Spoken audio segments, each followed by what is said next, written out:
પશુપતિનાથ મંદિર નેપાળના કાઠમાંડુમાં સ્થિત છે। આ મંદિરમાં ભગવાન શિવનું 5 મુખવાળું શિવલિંગ સ્થિત છે।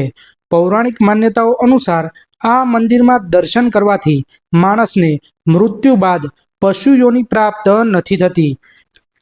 એક માન્યતા અનુસાર શિવલિંગના દર્શન પહેલા નંદીના દર્શન ના કરવા જોઈએ।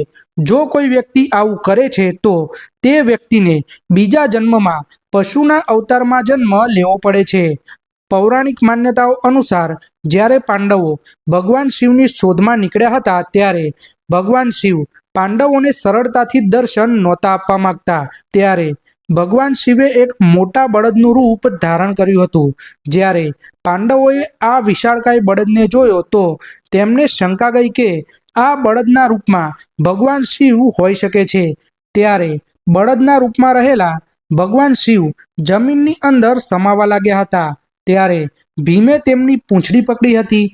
ઘણી બધી ખેંચાતાણ બાદ બળદ રૂપે રહેલા ભગવાન શિવના શરીરના ભાગ અલગ અલગ જગ્યાએ નીકળ્યા હતા, જેમાંથી તેમના મુખનો ભાગ નેપાળના કાઠમાંડુમાં પ્રગટ થયો હતો અને તેમના પીઠનો ભાગ કેદારનાથમાં પ્રગટ થયો હતો।